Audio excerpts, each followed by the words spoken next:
Okay, all the remaining cards for the Rising Tide expansion. So the cards I have not looked at already. So Cheeto got a quick little view of my first thoughts on them. One would be Jailbreak. Summon a random one cost follower from any faction. Okay, so I'm assuming this is kind of like a discover mechanic, or is it random? No, summon a random one cost. So it's just okay. Uh, Not gonna really like that one because it's a slow one cost, but you do get a one drop.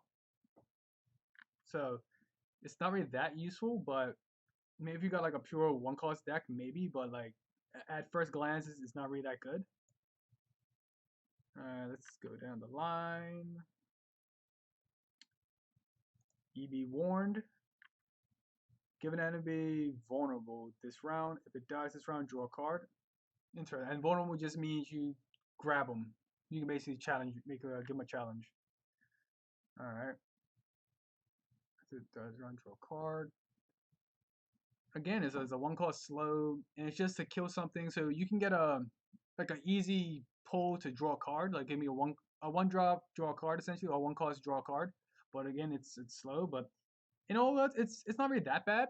This one's pretty good. If you have a one cost slow to basically just draw a card, it's okay. One cost to draw a card essentially, but you gotta kill their thing. And usually you only play this if you're gonna kill their stuff. So unless they kill their own thing, it's really it's okay. Okay, higher gun. When I'm summoning, grant strongest, I mean vulnerable. Okay, so you can pull the strongest thing. Okay, so this is actually good. So you can get rid of something from blocking you. So if you want, if this is like for a good finisher, you can use this for like a good finisher to put the strongest thing way on the end, so you can actually just clear something out. Or if the strongest thing is anything in your way, or even like Fiora, you can like move Fiora out the way. So this is actually pretty useful. It's basically it's kind of like a tech card for this to work, and it's pretty good. Just so you can move something out of your way. So it's pretty good. I like this how this one's set up. Get rain. More powder. Summon two powder cakes. I mean, powder cakes stack though. All spells and do 2 extra damage. Damage me spells. Okay, so it's essentially it's a buff. It's basically a buff times two to deal damage. So if you got something that deals like either area damage, spell damage, like any type of damage or skill, this is just a +2 on it, which is actually really good, especially if you have a like an area effect kind of thing. This is actually really useful. But since it's slow, I mean your opponent's gonna see what's going on, but since this is slow, it's actually really useful to come back. So you can use that in you can use that like a game ender. You can use it as tech ability. You use it to just clear your opponent's stuff. This is very versatile and very useful. Where I see this coming like really into play, you have to be make this specific type of deck for this to work. So it's kind of nice. Let's see. Fill for goods. Draw a card from the enemy deck. Draw one plunder. Draw one card. Okay, so you take cards from your opponent's deck. That's pretty nice, especially with the plunder mechanic. So you can just start taking your opponent's stuff. And if you want to like discard stuff like with Malka to make a good bit of sense, just get rid of your opponent's deck, or just to just take cards from your opponent, so you can like ruin their combo pieces, ruin their combo potential, take their stuff and come back. This is pretty good. Pretty Purple Good's pretty nice. Double Trouble. Summon two random one cost followers from any faction. Again, this is just like the first one that basically you summon a one cost follower, but they're one cost followers, so it's not really that good. Like if this was maybe you summon two cost followers, it might be a little bit better. But summoning one cost followers on turn three, anytime this would be useful, I'm guessing you skip turn one, on turn two you play two one cost followers, and they can be anything. So that's I guess can be kind of useful, but really and truthfully, it's really not that good unless you have to be making a direct type of one cost follower faction kind of thing, like one cost thing with like Von Yip. Unless you're doing that, I don't really see the use of this card. Unless it's just no, I don't really see the use of this card unless something that every time you summon a follower, you get something in some way. But yeah, besides that, I don't really see it being that useful. Next up, we got Golden Narwhal. So it's a 3/2/4 elusive, which or elusive with vulnerable. Huh. I mean, it's a 3-drop 2/4, which is okay. So it's basically the challenger stats from Demacia, but it's elusive, so you can attack your opponent. But they also can just pull this thing out the way when they attack you, though, so they can deal damage to it. So it's kind of okay, but it's a good thing to do to the elusive. So it's not just another elusive card. It does have a way for your opponent to interact with the elusive card, which is good. But it by itself, unless you have something that comes out, I don't really see that actually working because it's not a sea serpent, so it doesn't get buffs. It doesn't get any of those. So, huh. Yeah, it's okay kind of setup.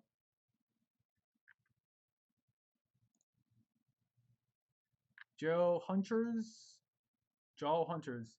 When I'm summoning, create a random sea monster in hand. Okay, I gotta see all the sea monsters, but for the most part, like sea monsters are usually big, unless there's like some small sea monsters I haven't seen yet. But most sea monsters are pretty big, so this is pretty actually is when it's when I'm summoned. It's not when this is not like last breath. It's not when this dies. This is literally when it's summoned, so you can bring out a sea monster, and then if you can figure a way to resummon this thing, then you can do it again. You get another sea monster. You have those big sea monsters. It's actually pretty useful. But 4/1 is an easy way to kill. Also, if your opponent can't deal with this, it's a 3-drop 4 damage to something. Like you can do 4 damage to something, and you just even clear something out the way, which is really good.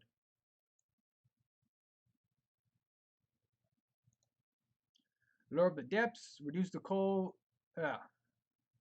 Lure of the Depths, reduce the cost of sea monsters, allies everywhere by 1, draw a sea monster. Hmm. Well, this is actually pretty. It's a burst card, so all the things cost 1 less, and you get a sea monster to your hand. So looking at this, there's got to be some cheaper sea monsters, and the sea monster synergy is kind of made. It's kind of made like more and more apparent now. There's gonna be a solid sea monster archetype, because it is a deck type. So bringing this out is gonna be actually really useful, and it'd be a nice, easy way to get. What is that one? It's the 7/5 that when it's summoned, you get a treasure. You get 2 treasures, which is well, 2 treasures get put into the deck, which is really good. So this actually can work really well with the synergy for those kind of decks. So this is actually really useful, especially because you get to draw one. So it essentially is a 3-cost draw one, but it also reduces the cost of all the other sea monsters in your deck, which is actually really good, especially because if you have 3 of these, it reduces them by 3. That's a significant amount of like cost reduction, and you draw cards. So it thins your deck, and you draw cards, and you reduce the cost, so it's a buff all the way around, and it's burst. So once this all happening, then you can play your actual ability, which is really good. So this is actually really nice. Monkey Idol, noble. Round start, deal 2 damage to me and summon a powder monkey. Powder monkey. Okay, powder monkey is an ephemeral. Last breath, deal 1 damage to enemy nexus. Interesting. So you can just have this out to attack. It could, if it's by itself, you can do 2 damage plus 1 more, so you can do 3 damage to your opponent's nexus. So kind of like an aggro kind of deck. Unless you can, if there's a way to like buff this up, or to buff it up, or um Chronicle of Ruin, like if you copy this or make duplicates of it, then you can have multiple powder monkeys kind of thing going on. But it can't attack. It can't attack, it can't block, it can't do anything. It just literally sits there. So just that by itself makes it kind of bad. But the fact that it goes to round start, so the next round after you play this, you're gonna get one of these powder monkeys on the field. But whenever this comes out, you're gonna take a hit. You're gonna take a damage. So unless this powder monkey, when it comes out, you get the ephemeral off this monkey and put it on something else, that could be useful. With Ionia's, with Deathmark, that could be possibly useful. But besides that, it's not really that good, unless there's a way of like duplicating. You bring so many of them in the field, so your opponent can't deal with them. But by itself, there's a lot of problems with it. But it also triggers plunder though, so that could be actually useful too. The fact of it dying, it blocking, triggers plunder, and then you can actually do something. So it's mostly can be a plunder trigger, which actually be really useful to do. But by itself, there probably have to be something else that goes with it, because by itself it looks pretty bad.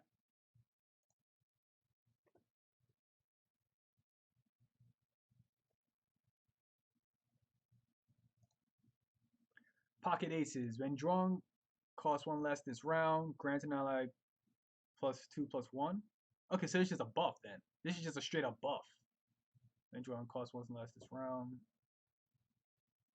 And when you okay, so this is actually pretty useful because it goes down. So it becomes a 2 cost, right? So when you draw it, it becomes a 2 cost. You play it, you buff something, and then there's a couple synergies with things that cost like 2 or less. So that's actually pretty useful. Yeah, if you put those on 2, then that's actually pretty useful. And it's a nice buff for 2/1 buff. So this in like an aggro kind of meta, this is actually pretty good, especially since it's burst. So it's not easy to just be like dealt with. So okay.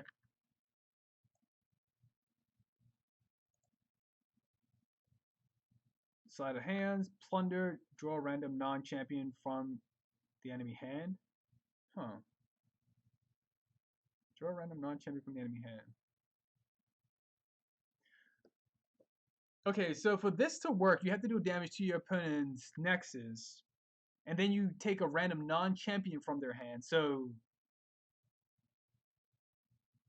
possibly it could be good, but if they have like because it doesn't say spells, or it says it's a random non-champion. So no, wait, it just says non-champion. So I'm assuming you can take any random card in their hand. Yeah, just draw a random non-champion from their hand, which is weird. It says draw, not take, but whatever. So it will work with things that have you draw something. So when something needs to be drawn, you activate this, it buffs up, and then with the card that discounts when you draw something from your opponent's hand, when you have an opponent's card, it discounts it up, so you can bring this out, which is really good. Okay, actually I can see this kind of working. Yeah, draw a random non-champion. Yeah, I can see this actually working. Because you get something from their hand, you can remove their combo piece, you can remove something actually useful or vital that's not the champion. So that's actually pretty good. Yeah, I like this. I like this design.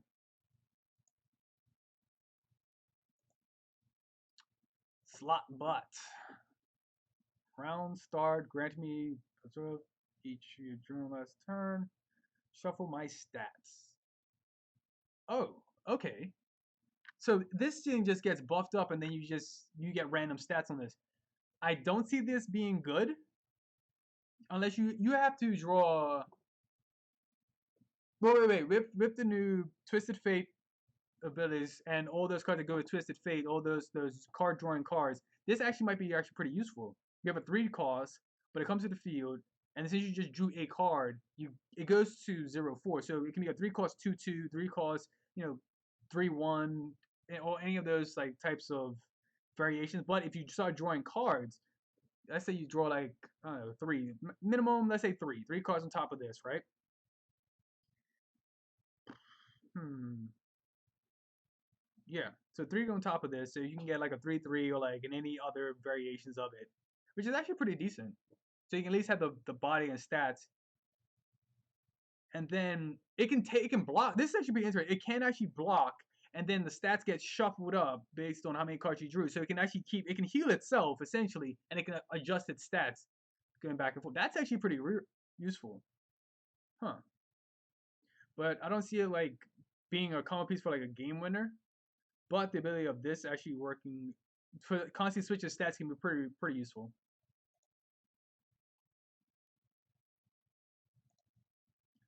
Island Navigator. Scout. When I'm summoned, create a random 1 cost unit from any faction and grant it Scout.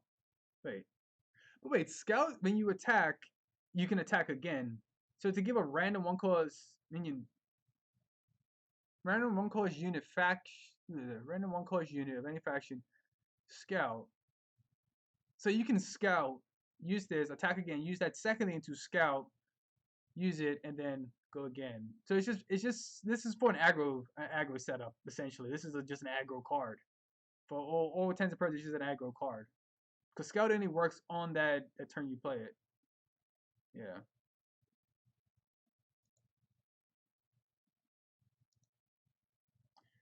Mystifying Magician. Transform ally into a random 5 cost follower from any faction. Okay, so this is kind of like the Shadow Isles card, but much weaker stats. But it turns into a specific 5 cost follower. Okay, so you can actually compare this to. Oh, actually, that's actually pretty good because there's a lot of 4 cost things that actually like will copy something and then you bring it out. So you have like a spider lane you can turn into a 5 cost unit, which is actually really useful. Or something's about to die, you can switch it into a 5 cost unit because it gets healed essentially and it becomes something new. Yeah. but it has to be played for this to work. So that makes sense. Yeah, I mean 5 cost is pretty good. It's not a 6 cost one which gets like kind of insane with stats, but 5 cost is actually pretty good because that the Demacian card Remembrance. That's a brings out a 5 cost as well, and that's actually really good. Yeah, so this is actually pretty useful. It's just his stats are so terrible though. So it's actually pretty good. It just depends on how you want to play this. Like a kind of like a constantly multiplying or switching kind of deck. It can be pretty useful, but right now it's not gonna really see. I don't think it's gonna see any play unless you can figure out how to make this work pretty aggressively. But yeah, this could be probably a pack filler I can probably see.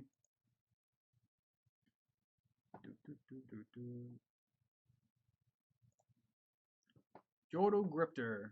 When I'm selling, create a warning shot in hand. Legions draw a card from the enemy deck. Oh.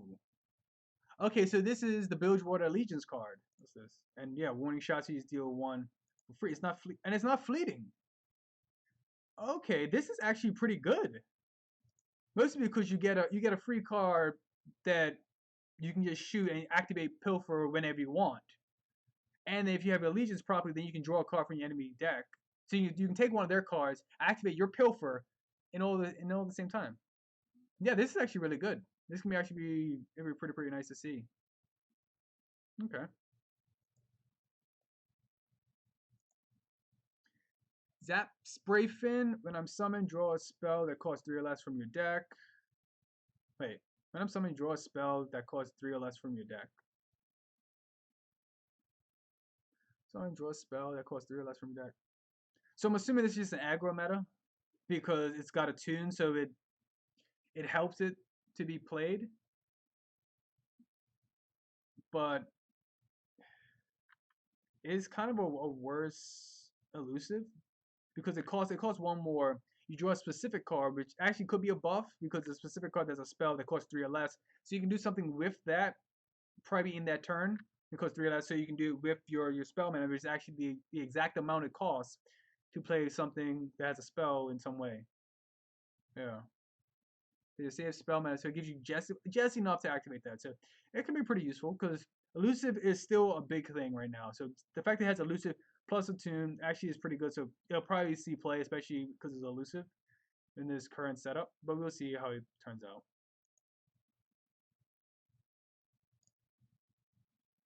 Abyssal Eye.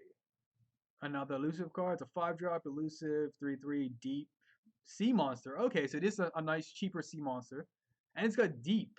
So when you get 15 cards or less, this thing becomes a 6/6 5-drop, which is good. And then when it hits the Nexus, and it's got elusive, you draw a card, which is also really good. So if you can't deal with this like early, and this thing comes late, this thing can be insane because it buffs itself. It's not like all the other elusive that like have something else to buff it. This literally buffs itself, and it draws cards, so it has a cycling effect. So that's really good. That is really good, especially with all the new sea monster kind of tribal synergies. This is actually really good.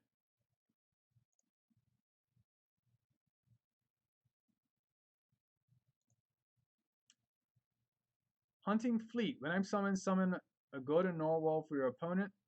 Okay. There's a 5-drop 7/7, which is really strong. So okay, that's why they gave your opponent a golden Norwhal. So either basically to protect your opponent to protect himself. So stats wise, because this will kill it, it'll be probably like a 7/5, which is still good. 5-drop 7/5 is still good. So it gives you something for your opponent to block with, essentially. But it's still a 5/7/5, 7/5, which is still good. And it's since it's got vulnerable on it, you can take this and move it somewhere else, so you can still attack with this. So it's still good. This is still a good card. It's just when you're gonna bring this out because it's when it's summoned, and summoning this again is pretty dumb. You don't want to like summon multiples of these things, especially how they have it set up now, so they can like if the board's full, you can just destroy it. So and it'd be worse. It'd be a horrible thing to like summon a bunch of Norwhals for your opponent, and then they beat you with it because it's elusive. But yeah, it seems okay. It's a 5-drop 7/7, which is really good on stats. But yeah.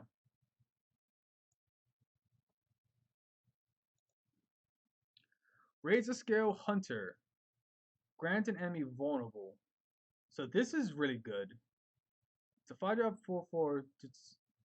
It's one off on stats, but it has Scout and it has vulnerable. So you can grip something of your opponent's to move it out of the way or to kill it. And since you have Scout, you can attack again after you attack. So this is actually really good because it enables another attack with the current abilities, and plus with all the stuff that's in Bilgewater, like there are things that start like shooting and destroying stuff whenever they attack. So this is actually really good. So Scout and Bilgewater would be really, really nice, especially vulnerable in Scout and Bilgewater. Really, really good. Okay. Slippery Wave Rider. So it's a 5-drop 4/4. Basically the stats that was just shown. It's elusive and attuned. So you gain spell mana. You have another elusive. So this is it's a late game elusive, but it is a 5-drop 4/4 elusive, which is that's pretty significant. Because unless your opponent has a way of fighting, challenging it, or getting rid of it, that stat line it's good. Is that the strongest elusive? That's a 4/2. Technically, this is the strongest elusive. Just on flat stats with no extra abilities, flat stat wise, this is the strongest elusive so far. So, yeah. No, wait, actually, no. There is a stronger one. It's the challenger. There's a challenger elusive that's stronger. Yeah, so that is that one, then this one, but still flat stat wise, this is still good. It's so good.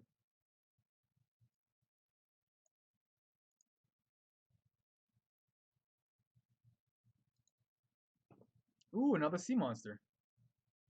Devour the depths. Play obliterate enemy with less health than me. Whoa! Whoa!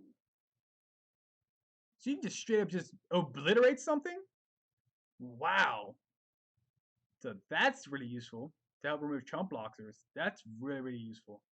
And if there's some way you can buff it in your hand, because it's got deep, it does have deep.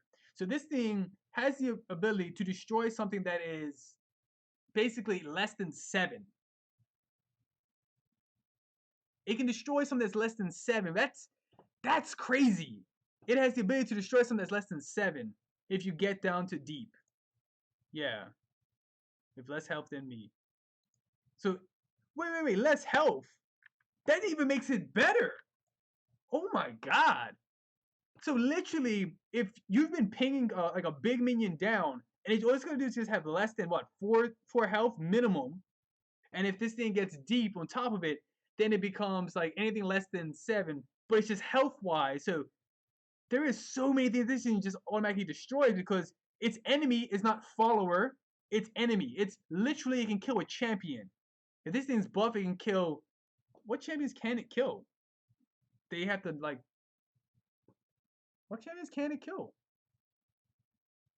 I think this kills almost every champion if it gets to deep. The only one it doesn't kill is Nautilus because Nautilus is insanely big. But besides that, I can't think top of my head. I can't think of any other champion that would be stronger than 7, unless Tredemir has to level up. That's the only one that will survive it.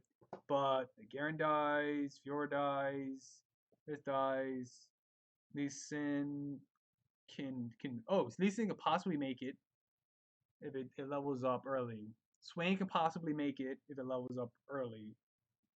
Sejuani can possibly make it if it levels up early. But I mean, all of it, if it's damaged, if those things are damaged, it kills it. It just literally just kills them, like straight off the bat. This is an insane card. If you can make this work, especially with the Sea Monster synergy, this is gonna be so good. It's just a harder removal, which is gonna be so nice.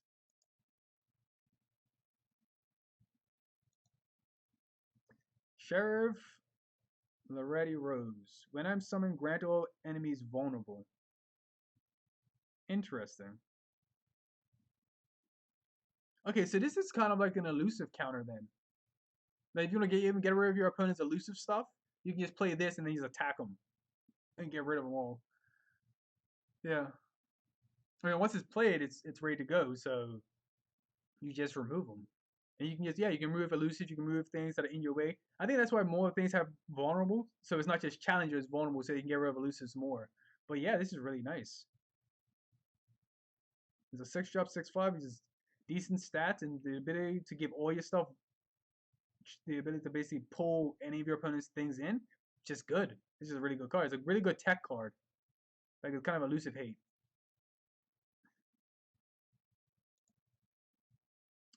Strong arm, plunder, place a follower and play from your hand.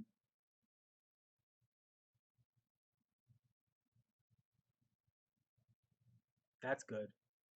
Like if you plunder, especially with the 0 cost one, or you just deal something that naturally deals damage to your opponent, this is actually really good because you, especially if something costs more than 6, it's just good. I mean, literally, you can do this on like on the 3 turn if you save up and just deal plunder or something on the field, deal damage, and then play this. But it only works if you deal damage to your opponent. So it okay, slightly worse than the Demacian one. Remember, it's slightly worse than that. But still, you can play a follower from hand, so you can pinpoint a particular card to play with this card. So that's actually really, really good, really, really good. Especially any big units. Place a follower in play. It's your. Oh no, wait! I read this backwards. I read this backwards. Place a follower in play into your hand. Whoa, no, I read this backwards. You can take one of the followers. Whoa, never mind. I read this incorrectly. You can take one of their cards and then put it in your hand. It just says place a follower in play into your hand. I read this absolutely wrong. You can just take a follower. Any big follower, you can just take it. Wow. That is good. Like just for like hard removal, just yank one of their things into your hand. But it's only followers, so that's actually good as any follower because if this is just enemy, you've been insane. But still, that's still good though.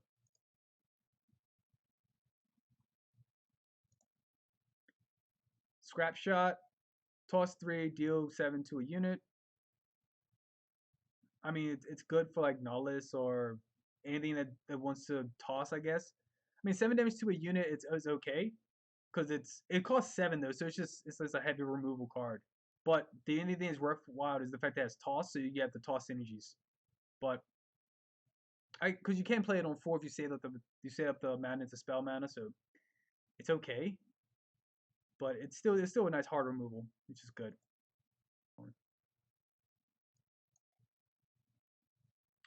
Mind Meld this round. Set all allies' powers and health to the number of spells you've played this game.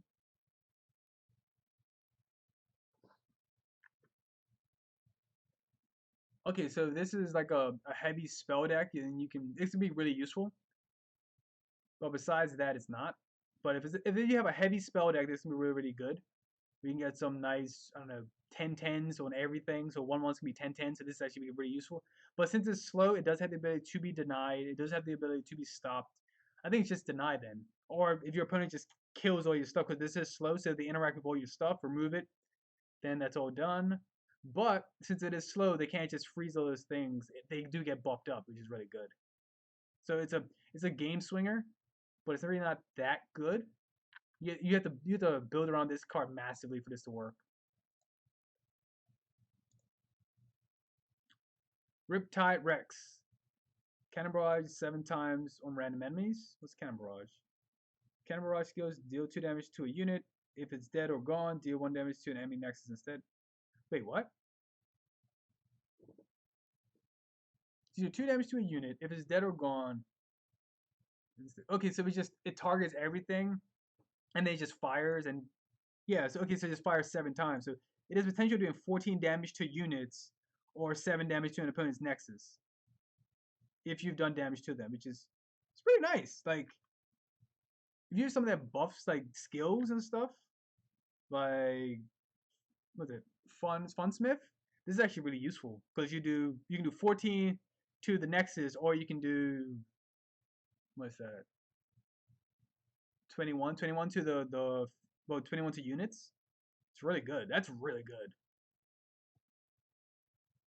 Okay, it's a pretty good like game ender. It's kind of like Ledros, but a little bit funner than Ledros. So Ledros is not fun.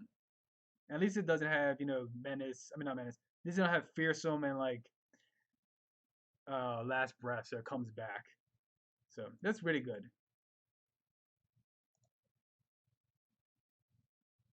The Dreadway. Draw a Gangplank, double O damage dealt by allies. Wait a minute. Okay, play draw gangplank, right? And if this is passive double O damage dealt by allies, then this is insane. Because you're attacking with something like gangplank, which gives you a bunch of powder kegs, then it gets buffed up and then deals extra damage. This is insane.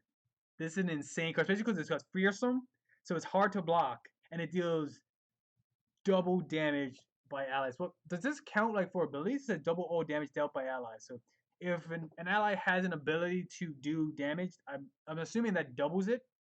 If that works, if that does, this would be insane. I mean, that's why it costs 9 because it's just a game ender. If this is just a passive effect, and this is the play, so you get game plan, but double the damage is insane. All right, cool.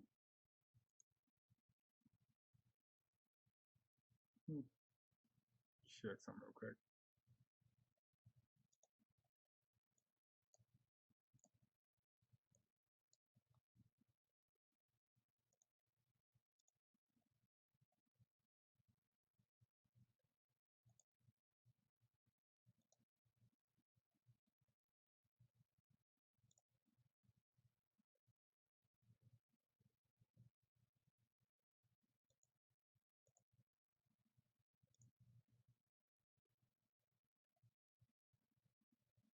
Yeah, it is in there. Okay, cool.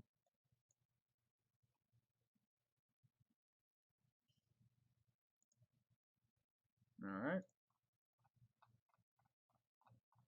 So those are the Bilgewater cards I didn't see.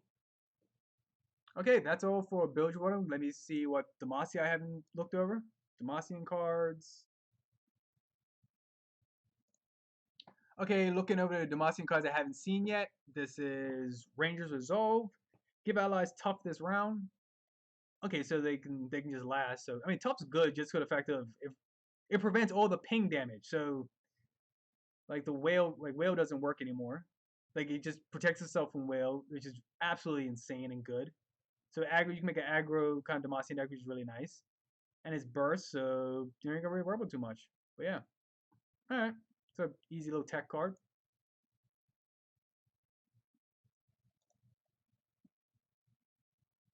Concerted strike. Choose an enemy. 2 allies strike it. Okay, so I'm guessing this is a way of activating the scout mechanic, but it costs 5 though. So if you want to take down like a big enemy, you can use this. You can like block something. You have like a big thing in the way, and then you make both of them attack it so they can kill that thing. This is actually pretty useful. But their strikes, so they're not striking each other. They're both striking it, so they're just doing damage straight to it, which is really good. To get something out of the way, if you can't like block it, you have double the ability with 2 things to block it. So that's good.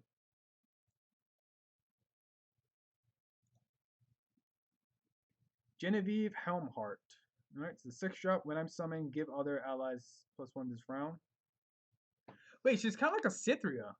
It's kind of like a weaker Cythria. Because it's got Scout. But yeah, it's basically like a weaker Cythria. It's a 6 drop, but it's 4/4, but it has Scout and Challenger. So it doesn't give your stuff fearsome, but it's able to buff everything you have, remove something out of the way, and then attack again after this thing's already been it helped remove something. So that's good. This is just good. I don't think it will replace Cythria, but it could be a useful card to fight with Cythria though. But it can only work when you're attacking though. So that's where the downside is.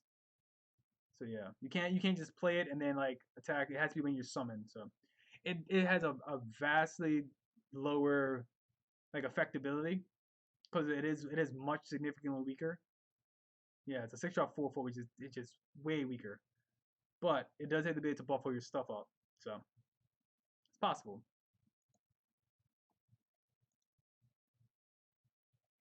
Unyielding Spirit. Grant ally I can't take damage or die. Wait, what? Grant ally I can't take damage or die. I mean, it's an 8 burst. So first of all, it's an 8 burst. Your opponent. How would you deal with this? You play it. Oh, it only works, but it only works on 1 unit though. Grant and ally. It only works on 1 unit. So you can make 1 unit immortal, essentially. I guess maybe to fight Tredemir, but just so they survive. That's about it. I mean, maybe if you can have something so they strike it multiple times, or like everything has to hit it or something. Maybe, but it costs 8 though. So whatever you're using this on, it's got to be worth it. Because if it's not worth it, then you've wasted essentially all your mana. Like 8 damage, like you better be winning or trying to defend something. But that's a big spend. It's a hard cost. I can see someone possibly using this to end the game, but not like this. Not like I'm just gonna play on Yielding Spirit. It's just if something has something big and you just need to take a hit, you just need the ultimate chump blocker. You just have this, but it's not even a chump blocker. It's just a blocker. So I guess it doesn't buff though either. So it's not really that big of a deal. I don't see this not really working that well.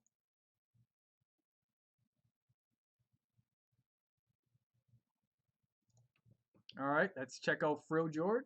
We got first Caught in the Cold.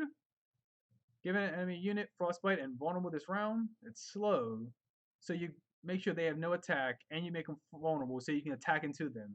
So it's a nice little combat trick to basically remove something. It's a nice tech card to remove something out the way. There's a possibility to just kill it. There's a possibility to knock it away. There's a possibility to do damage so you don't have to worry about anything. So, but it is slow though, so that's a significant downside. The fact that it is slow, so your opponent's gonna see this coming, so they can prepare for it. But for the most part, they're really not going to prepare for it. Yeah, it's kind of like Ash's Arrow, but like a weaker version of it, essentially.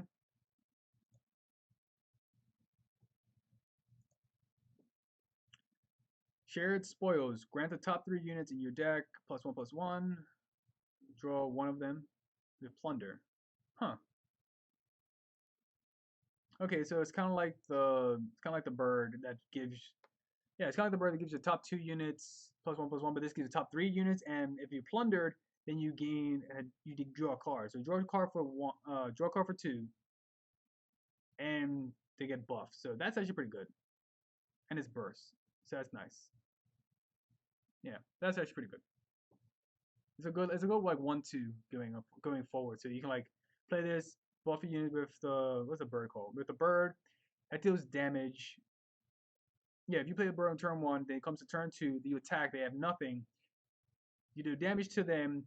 You play this. You buff the top cards again to +2/+2, and then you draw a card, one of those cards, and hopefully you got the card you buffed. Well, yeah, you will get the card you buffed. So it's pretty good.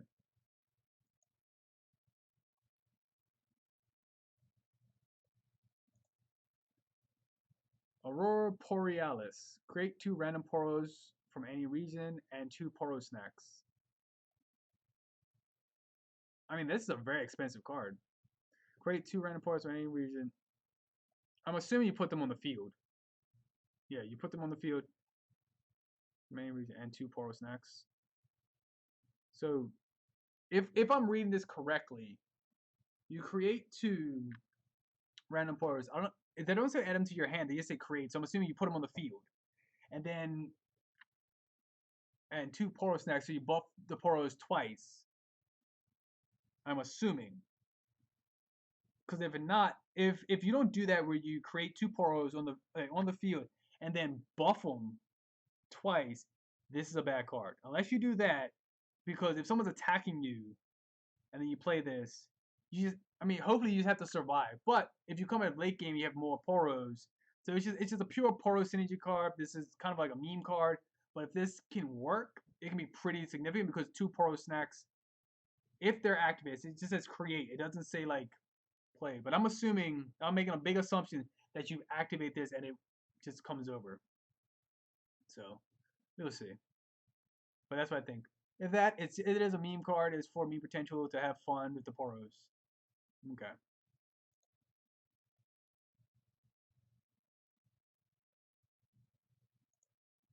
All right, moving on way to Ionia.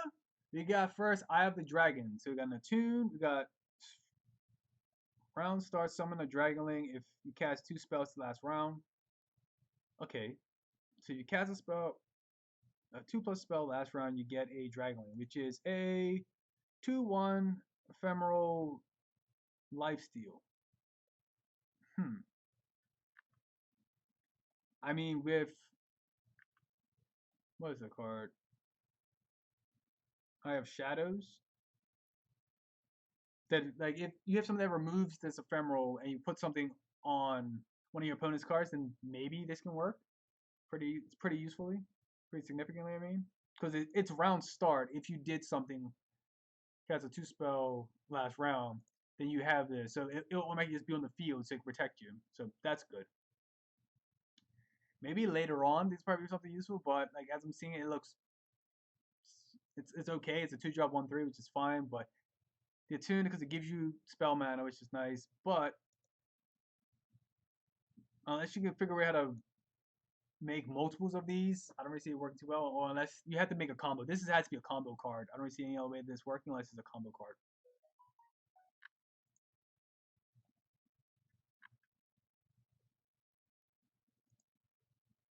Next up, we got Deep Meditation. Deep Meditation is a burst. Costs 2 less if you cast 2 spells last round. Okay, so there's another 2+. Okay, so if you cast something like that costs 2+ spells. So anything that costs 2 or more, turn you draw 2 other spells. That's good. That's good. Because first of all, it's burst, it's draw, and it costs 2. Yeah, so if you played a spell before this, you draw 2 cards, which is good. 2 spells, draw 2 other spells. So that's just good. It's a 4 mana, draw 2, essentially could be down to a 2 mana, draw 2, which is insanely good. So this is just good. Honestly, it's just good. 2 to draw 2 is good. Especially Lee Sin, it's good. Horns of the Dragon. It's a 6-drop, 4/6 double attack. So essentially this can do 8 damage.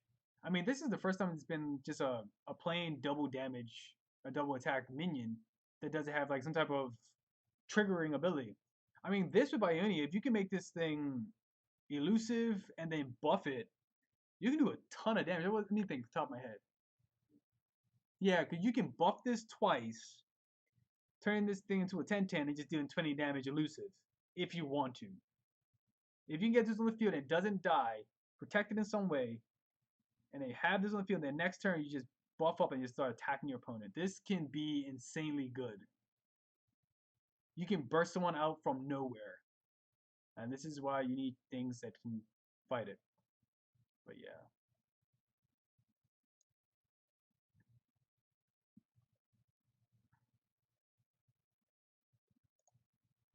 Next region up is Noxus.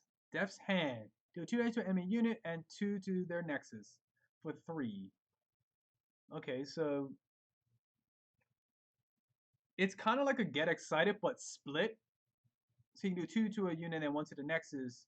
If you have some way of buffing this up, then it's even better. So if you have Funsmith on this, then you can do 3 damage to a unit and 2 damage to a Nexus, which is still good.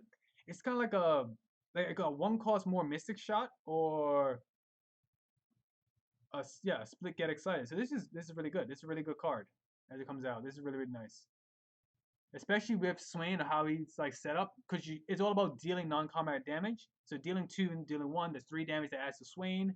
So right there, it's just making that work. I mean that's why Swain's there. But yeah, this works really nice.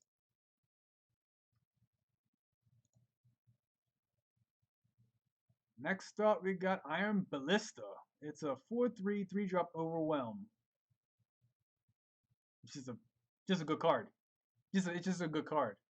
The 3-drop 4/3 with Overwhelm. It's just a strategically good card. It's not got tough. If this had tough, it would be insane. I wish I had tough though. But yeah, so it comes out. Does 4 damage. It overwhelms, so it can go over. So you can buff things on top of this to make it even stronger. You can make things, yeah, especially how Noxus is set up. You make like the Noxus army, so it goes up. So you make the Trifarian Legion even stronger. So yeah, this technically might actually be a better version of the Trifarian Legion. Yeah, it might be a better version of it. It's one less stats on both sides, so it's not a 5 Yeah, so that's the only bad side because Noxus likes 5 things with 5, so that's the only downside because it's one left attack and health, but it can block number one, and it's got overwhelm, which is significantly more important. But 5 damage to his clear faces end the game is really nice. But yeah, this is really good, especially because it's got overwhelm. So if you have quick attack on top of this, it's even better. So this is just a good card. This is a good statted, well-made card, and it's got 3 health, so it can be killed off. So it's not like insane, but it's just a good card.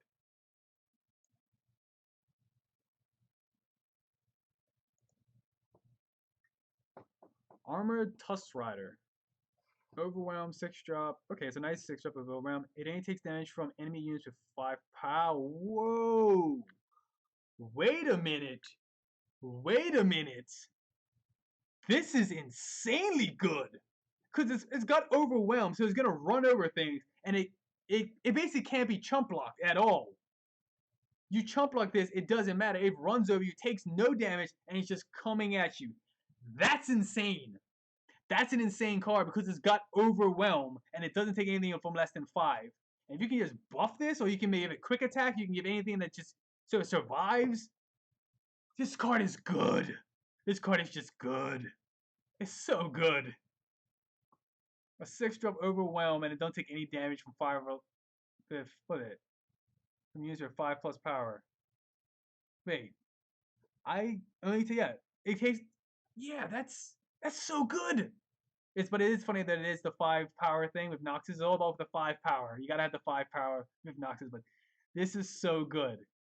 This is so good though. It's so fun. It's so Noxus. There's all of like Noxus more about overwhelms. So yeah.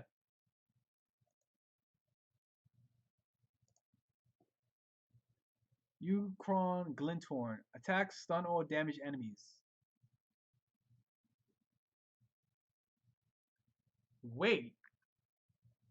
Wait. Wait, this is crazy! If you can deal damage to your opponent before this thing attacks, or even I think the Misfortune card, like it deals damage to anything that blocks. This is insane. This with Piltover would be insane, especially because it deals 1 damage to all your opponent's stuff. This is insane. Even with Frojord's thing that comes out, it deals 2 damage to all your opponent's stuff. Then they can't block. It just stuns them all and it runs through. I mean, it works with Yasuo too, which whatever. But the fact that this thing can just stun all damage enemies, meaning this is an all-out assault, which is absolutely Noxus. This is insane. You can literally put this as the last card. No, it won't work that way. Okay, I gotta see if this is a triggering ability. Like if you attack and it actually, because it says attack, so it might give you an actual icon. If it gives you an actual icon where this actually activates, you use Blade Flurry. If this is correct, if the attack itself is an actual ability, right, that it comes with an icon, if it's an attack icon on it, you use Blade Flurry, you remove all this stuff. But wait, no. It won't work that way. It won't work that way. No. Okay. Okay. Oh, that would have been even worse. But yeah, unless you have things with Overwhelm, it doesn't work that way. But it's still, with Overwhelm, this just makes it, this is insane. This is an insane card. It's a 6-drop 6/6 that can basically stop your opponent from blocking. That's insane. I'm loving this card. This is insanely good. It's so good. Stats so good. Everything. Just the ability to, the potential to just make your opponent not block anything. This card is crazy good. Wow.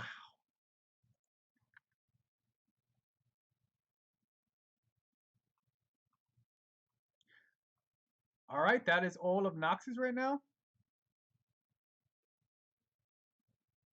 All right, next up we got Piltover, and we got Trail of Evidence, which is a burst. Create 2 random 2-cost cards in hand.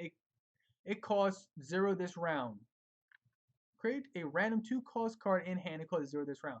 So this card straight up just gives you a 2 cost, which with the new Piltover ability of everything that costs 2 costs, makes you draw cards, makes you move fast. This is a combo card. This is an absolute combo card. It'd be pretty funny if you got like Trail of Evidence is a Trail of Evidence into something else. It'd be pretty funny. But this is just nice. This is just good. It works so well with the new Piltover mechanics. It works really well.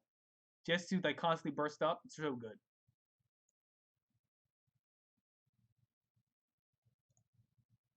Suit Up's a burst. When drawn, costs 2 less this round. Set an ally to 4/4. When drawn, costs 2 less this round. Set an ally to. Okay, so these are this works with the abilities then. So if you draw this, it costs 2 less, and you use one of the other abilities that makes this cost less. You can probably even bring this up for free actually. Set an ally to +4/+4, which is good. Yeah, so you can actually make this this can be a free card for burst. So it does just good. This is just a good card. It's how you make this work. That's the actual they ain't trying to figure that out, but it's just good. You can turn a 1/1 into a 4/4 just like that, ready to fight. So that's actually really good. That's really nice. It's really useful. I don't know if it's gonna be like competitive, but if you can make this work, especially basically bringing these out for free and just like start going off, it's so good. It's just good. It'd be pretty funny you put this on like Twisted Fate would be really nice. But yeah, so this is good. This is a good card. It's really, really nice. So, Percival. Okay, so it's the cat. Instead of the cat, Maxu is the cat submarine. When I'm summoned, draw 1 card. Then, if you've played at least 10 cards, no, if you've played at least 10 other cards with different names, grant me. Alright, 4/0. Okay, so it becomes a 5/5 for 5 if you play. Okay, so it's like kind of like a cheaper, well, not even cheaper. It's like a less version of the what is it, catastrophe. It's kind of like catastrophe, but it's not as strong. It doesn't have overwhelm. It's like a mid game thing, but it's elusive though, which is really nice. So it's an elusive 5/5, which is just good. That's really good to have. So if you can get this to work, it'd be pretty nice to have a bunch of elusive cat submarines coming out. So that's be pretty fun. Wow, and it's an epic too. I mean, I think because it's elusive, it's a 5/5 elusive, so it's just that's pretty good.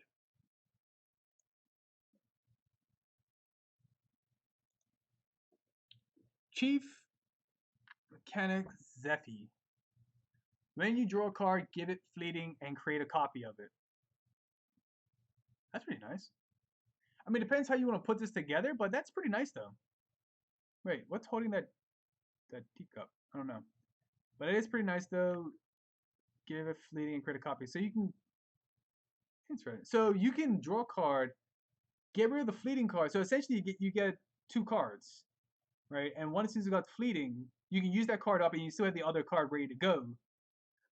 So yeah, so it's just good with draw. It's just good with draw, bring it up, and then you make a copy of a card that you can just use now. So you can use one of your other cards for free, and then you have another card for backup. So that's nice. That's a good card.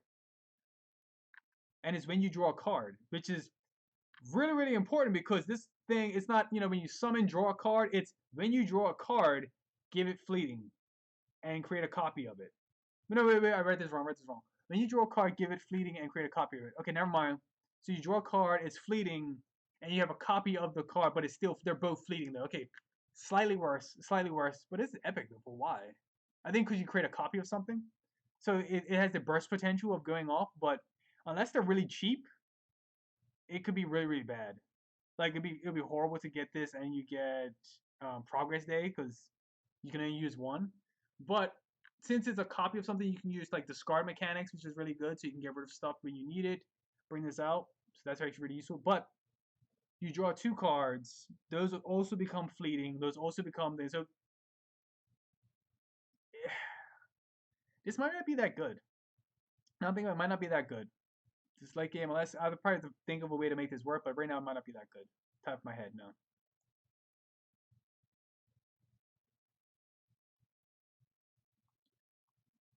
All right, that's all for Piltover. Cool. Let's go to yeah. Next up, we got Shadow Round. Nope. Nope. Next up, we got Shadow Isles. First time an ally dies, grant me +2/+2. Hey, first time an ally dies, grant me +2/+2. Okay, I read this wrong. I thought it was like the first time an ally just dies, and then you can keep adding on top of it. So it becomes a 1-drop 3/3 when an ally dies. It's pretty good. Yeah, it's a 1-drop 3/3. Essentially, yeah, 1 of the 3/3s. You put it on the field, you can chump block with something, turns into a 3/3, so that's just good. But it's only the first time, so it makes it fair. So it's 1-drop 3/3. It's pretty nice. It's pretty good. Nice aggro kind of setup. Yeah, yeah. Actually, this is a very good for the aggro setup.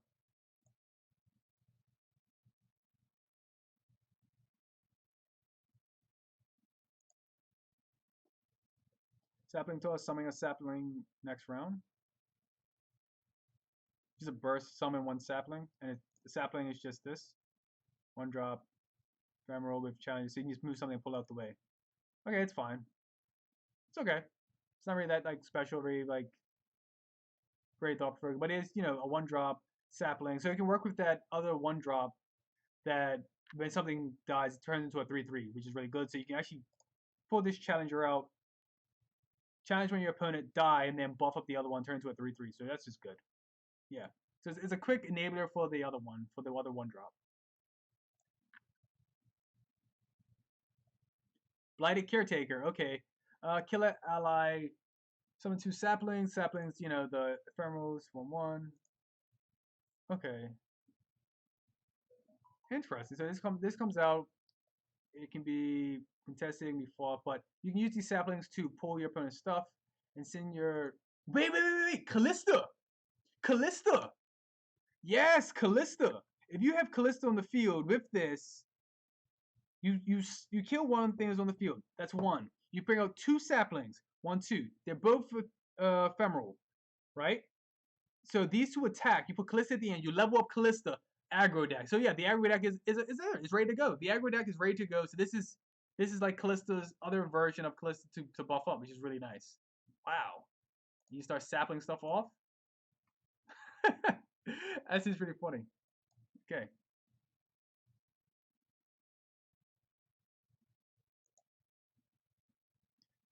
Neverglade Collector. When another ally dies, drain 1 from the enemy nexus. Okay, so it's a nexus drainer. It's a 5-drop, 2/4. First of all, that is horrific stats. When another ally dies, drain 1 from the enemy nexus. Okay, so it's kind of like the playful, yeah.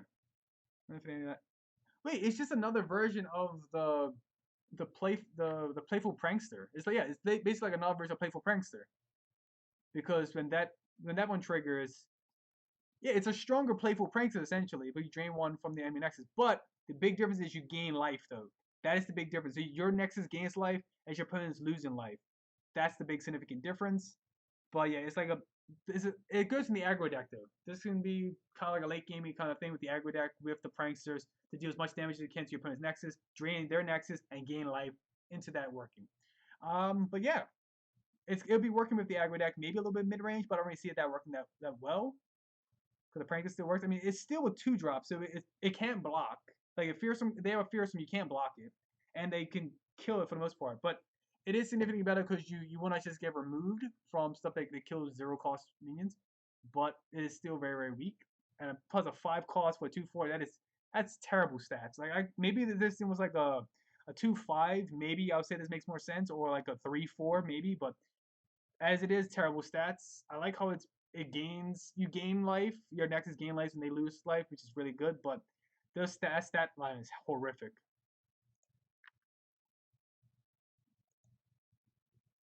Terror of the Tides. Give enemies this round. Sea monsters, allies have fearsome. It's a sea monster? It's like a ship. Deep. It's an 8-drop, so when deep this, it becomes a 9/8, which is great. Wait a minute. When you attack, you okay, wait, you attack, you weaken your opponent's things. This is a sea monster, so all sea monsters gain fearsome. It doesn't have fearsome itself, so they're gonna have to word this differently because it's kind of the same thing that happened with Bannerman. So they're gonna have to word this differently. So it's gonna have to be all other sea monsters. But this is good. This is a good card. It's like a Cythria, but weakens your opponent's stuff, so it's good. And it gets stronger. It It's good. This is a good card. It's good. This is a good card. It's just good. I like it. Wow. Okay. Cool. uh,